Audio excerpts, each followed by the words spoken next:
स्कंद पहिला अध्याय 9. युधिष्ठिर आदींचे भीष्मांच्या जवळ जाणे आणि भगवान श्रीकृष्णांची स्तुती करीत भीष्मांचा प्राणत्याग.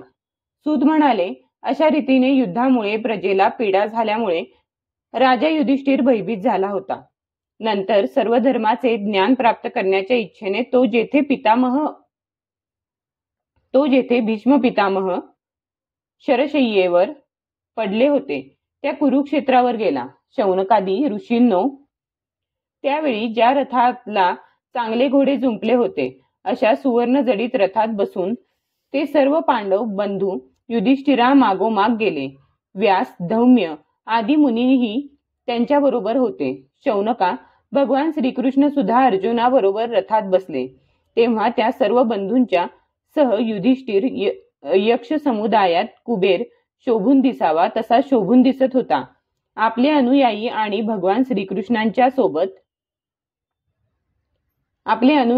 भगवान श्रीकृष्णांच्या बरोबर तेथे गेल्यानंतर पांडवांना दिसले की स्वर्गातून पडलेल्या एखाद्या देवासारखे भीष्म पितामह पृथ्वीवर पडले होते. सर्वांनी त्यांना प्रणाम केला. शौनका, भरतवंशाचे भूषण असलेल्या भीष्म पितामहांना भेटण्यासाठी त्यावेळी सर्व ब्रह्मर्षी, देवर्षी आणि राजश्री तेथे आले होते. पर्वत नारद, धौम्य, भगवान व्यास, बृहदश्व, भारद्वाज तसेच आपल्या शिष्यांसह परशुराम, वशिष्ठ,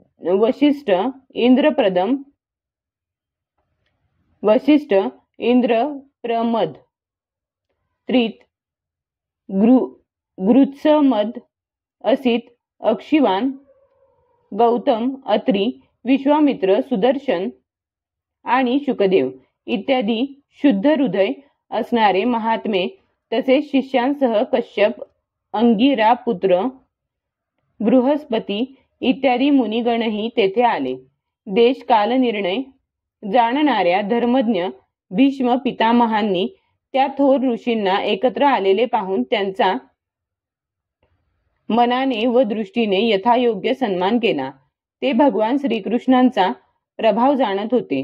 स्वलीलेने मनुष्य रूप धारण करून तेथे बसलेल्या जगदीश्वराची तसेच हृदयात विराजमान झालेल्या भगवान श्रीकृष्णांची त्यांनी पूजा केली. पांडव मोठ्या नम्रतेने आणि प्रेमाने भीष्म पितामहांजवळ बसले. त्यांना पाहून भीष्म पितामहांचे डोळे प्रेमाश्रूंनी भरून आले. ते त्यांना म्हणाले, हे धर्मपुत्रांनो, तुम्ही सर्वजण ब्राह्मण धर्म आणि भगवंतांचे आश्रित असूनही तुम्हाला एवढे कष्ट झाले आणि तुमच्यावर एवढा अन्याय झाला. अरे रे, हे तुमच्या वाट्यास यावयास नको होते. अतिरथी पांडूंच्या मृत्यूसमयी तुम्ही सर्वजण लहान होता. त्यावेळी मुले लहान असलेल्या कुंती राणीला तुमच्यासाठी बरेच कष्ट सहन करावे लागले. जसे ढग वाऱ्याच्या अधीन असतात त्याचप्रमाणे लोकपालांसहित हे सर्व जग काळरूप ईश्वराच्या अधीन आहे. मला तर असे वाटते की तुम्हा सर्वांच्या जीवनात ज्या अप्रिय घटना घडल्या त्या सर्व त्याचीच लीला होय. जेथे धर्मपुत्र राजा युधिष्ठिर, गदाधारी भीमसेन, अस्त्रवेत्ता अर्जुन, गांडीव धनुष्य आणि स्वतः श्रीकृष्ण सन्मित्र तेथेही विपत्ती याव्यात ना. राजा, या कालरूप ईश्वराची इच्छा कोणीच माणूस जाणू शकत नाही. मोठमोठे ज्ञानी पुरुष सुद्धा याला जाणण्याच्या इच्छेने मोहित होतात.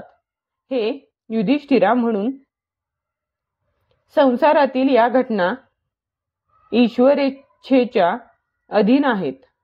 त्याला अनुसरून तुम्ही या अनाथ प्रजेचे पालन करा, कारण आता तुम्हीच त्यांचे स्वामी आणि पालन करण्यास समर्थ आहात. हे भगवान श्रीकृष्ण हे भगवान श्रीकृष्ण साक्षात आदिपुरुष नारायण आहेत. आपल्या मायेने लोकांना मोहित करीत यदुवंशामध्ये गुप्त रूपाने हे लीला करीत आहेत. यांचा अत्यंत गूढ प्रभाव भगवान शंकर, देवर्षी नारद आणि स्वतः भगवान कपिल हेच जाणतात. ज्याला तुम्ही आपला मामेभाऊ, प्रिय मित्र, सर्वात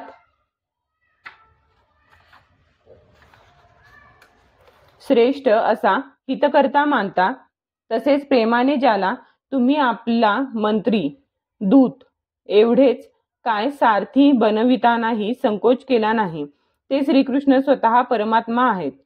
हा सर्वात्मा समदर्शी, अद्वितीय, अहंकाररहित आणि निष्पाप असून उच्च नीच कारणांमुळे कधी कोणात भेदभाव करीत नाही. हे युधिष्ठिरा, पहा ना, अशा प्रकारे समदृष्टी असूनही ते आपल्या अनन्यप्रेमी भक्तांवर किती कृपा करतात. आणि केवळ याच कारणास्तव माझा प्राणत्यागाच्या वेळी भगवान श्रीकृष्णांनी मला साक्षात दर्शन दिले. योगी पुरुष भक्तिभावाने श्रीकृष्णात आपले मन गुंतवून आणि वाणीने यांच्या नामाचे कीर्तन करीत शरीराचा त्याग करतात. त्यामुळे ते कामना आणि कर्मबंधनातून मुक्त होतात. प्रसन्न हास्य आणि रक्तकमलाप्रमाणे अरुण नेत्र असणारे ज्यांचे मुखकमल आहेत, ज्यांचे लोकांना केवळ ध्यानात दर्शन होते, ते चतुर्भुज देवेश्वर भगवान श्रीकृष्ण मी प्राणत्याग करीपर्यंत येथेच राहावेत. सूत म्हणाले, शरशय्येवर पडलेल्या भीष्म पितामहांचे हे बोलणे ऐकून अनेक ऋषींच्या समोरच युधिष्ठिराने त्यांना नाना प्रकारच्या धर्मासंबंधी विचारले. तेव्हा तत्ववेत्या भीष्म पितामहांनी वर्ण आणि आश्रमानुसार असणारे पुरुषांचे स्वभावविहित धर्म, वैराग्य आणि आसक्तीमुळे होणारे निवृत्ती आणि प्रवृत्ती रूप द्विविध धर्म, दानधर्म, राजधर्म, मोक्षधर्म, स्त्रीधर्म आणि भगवत धर्म यांचे वेगवेगळे संक्षेपाने आणि विस्तारपूर्वक वर्णन केले.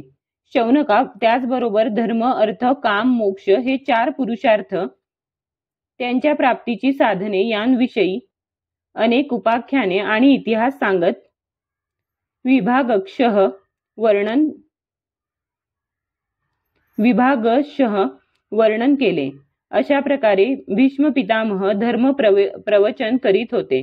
तशात उत्तरायण सुरू झाले. इच्छामरणी योगी पुरुष याचीच इच्छा करतात. त्यावेळी अतिरथी भीष्मांनी मौन धारण करून अनासक्त मन सगळीकडून काढून घेऊन ते समोर असलेल्या आदिपुरुष पितांबरधारी चतुर्भुज भगवान श्रीकृष्णांच्या ठिकाणी एकाग्र केले. त्यांच्या शस्त्रप्रहारांच्या वेदना भगवंतांच्या दर्शनानेच तत्काळ नाहीशा झाल्या. तसेच भगवन मूर्तीवर शुद्ध धारणा केल्याने सर्व अशुभही नष्ट झाले. आता शरीर त्याग करण्याच्या वेळी त्यांनी आपल्या सर्व इंद्रियांच्या वृत्तींचा विलास रोखून मोठ्या प्रेमाने भगवंतांच्या स्तुतीस सुरुवात केली. भीष्म म्हणाले, माझी अत्यंत शुद्ध आणि कामना विरहित झालेली बुद्धी मी मृत्यूसमयी यदुवंश शिरोमणी अनंत भगवान श्रीकृष्णांच्या चरणी समर्पित करतो. ज्या प्रकृतीच्या द्वारे ही सृष्टी परंपरा चालू आहे, त्या प्रकृतीच्या ते सदा सर्वदा आपल्या आनंदमय स्वरूपात राहूनही कधी लीला करण्याच्या हेतूने स्वीकार करतात. ज्यांचे शरीर त्रिभुवनात सुंदर तसेच तमाल वृक्षाप्रमाणे सावळ्या वर्णाचे आहे, ज्यावर सूर्यकिरणांसमान श्रेष्ठ पितांबर झळकत आहे, ज्यांच्या कमलमुखावर कुरळे केस भुरभुर उडत आहेत, त्या अर्जुन सखा श्रीकृष्णांवर माझे निष्काम प्रेम असो. युद्धाच्या वेळी ज्यांच्या चेहऱ्यावर भुरभुरू ज्यांच्या चेहऱ्यावर भुरभुर उडणारे कुरळे केस घोड्यांच्या टापांच्या धुळीने माखले होते आणि घर्मबिंदू त्यावर शोभत होते. मी माझ्या तीक्ष्ण बाणांनी ज्यांच्या अंगावर प्रहार करीत होतो त्या सुंदर कवचधारी भगवान श्रीकृष्णांच्या ठिकाणी माझे मन रममान हो. आपला प्रिय अर्जुन याच्या म्हणण्याप्रमाणे ज्यांनी ताबडतोब पांडव सेना आणि कौरव सेनेच्या मध्ये आपला रथ आणला आणि तेथे थांबून ज्यांनी आपल्या केवळ दृष्टीने शत्रू पक्षाच्या सैनिकांचे आयुष्य हिरावून घेतले त्या पार्थसखा भगवान श्रीकृष्णांवर माझे परम प्रेम निर्माण हो. अर्जुनाने जेव्हा लांबूनच कौरवांच्या सैन्यांतील प्रमुख अशा आम्हाला पाहिले तेव्हा स्वजनांचा वध हे पाप समजून तो युद्धापासून परावृत्त झाला. त्यावेळी ज्यांनी गीतेच्या रूपाने आत्मविद्येचा उपदेश करून त्याच्या अज्ञानाचा नाश केला त्या परमपुरुष श्रीकृष्णांच्या चरणांवर माझे प्रीती जडो. श्रीकृष्णांना हातात शस्त्र घ्यावयास लावीन अशी मी प्रतिज्ञा केली होती. ती सत्य आणि श्रेष्ठ ठरवण्यासाठी त्यांनी आपली शस्त्र ग्रहण न करण्याची प्रतिज्ञा मोडून रथातून खाली उडी मारली आणि सिंह जसा हत्तीला मारण्यासाठी त्याच्यावर तुटून पडतो त्याप्रमाणे रथाचे चाक घेऊन माझ्याकडे झेप घेतली. त्यावेळी ते इतक्या वेगाने पळत आले की त्यांच्या खांद्यावरील उपरणे खाली पडले आणि त्यामुळे पृथ्वी थरथर कापू लागली. आततायी अशा मी तीक्ष्ण बाण मारून त्यांच्या शरीरावरील कवच तोडून टाकल्यामुळे त्यांचे शरीर रक्तबंबाळ होऊ लागले होते. अशा स्थितीत ते मोठ्या वेगाने मला मारण्यासाठी माझ्याकडे येत होते. असे भगवान श्रीकृष्णच माझे एकमात्र आश्रय असोत. अर्जुनाच्या रथाचे रक्षण करण्यासाठी डाव्या हातात घोड्यांचा लगाम आणि उजव्या हातात चाबूक घेतल्यामुळे सुंदर दिसणाऱ्या भगवान श्रीकृष्णांच्या ठिकाणी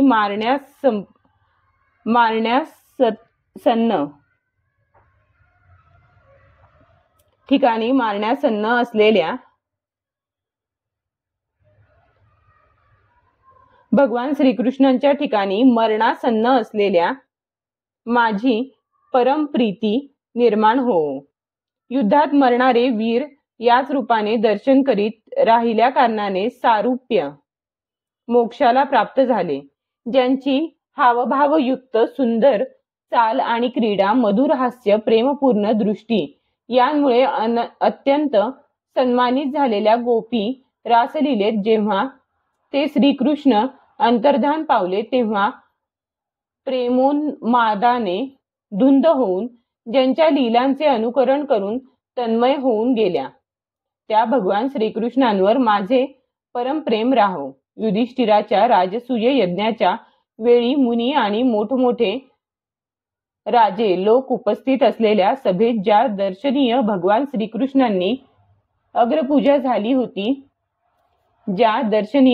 श्रीकृष्णांची अग्रपूजा झाली होती ते सर्वांचे आत्मा असलेले प्रभू माझ्या समोर उभे आहेत. जसा एकच सूर्य अनेकांच्या नेत्रांना अनेक रूपांमध्ये दिसतो तसेच स्वतः निर्माण केलेल्या अनेक प्राण्यांच्या हृदयात ते अनेक रूपांनी भासतात. वास्तविक ते एकच आहेत. त्या भगवान श्रीकृष्णांना मी भेद भ्रमाने रहित होऊन प्राप्त झालो आहे. सूत म्हणाले, अशा प्रकारे भीष्मांनी आपले मन, वाणी आणि दृष्टी यांच्या वृत्तीने आत्मस्वरूप भगवान श्रीकृष्णांमध्ये स्वतःला लीन करून घेतले.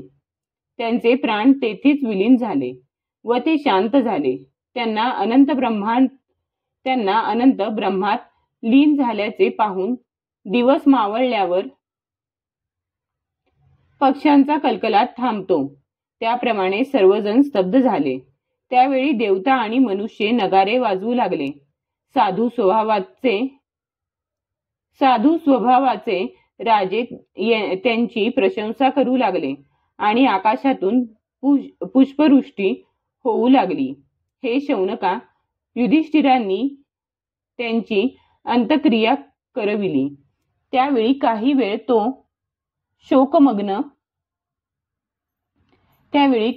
ते शोकमग्न झाले. त्यावेळी मुनिवर्यांनी मोठ्या आनंदाने भगवान श्रीकृष्णांची रहस्यमय नावांनी स्तुती केली आणि कृष्णमय हृदय झालेले ते आपापल्या आश्रमात परत गेले. तत्पश्चात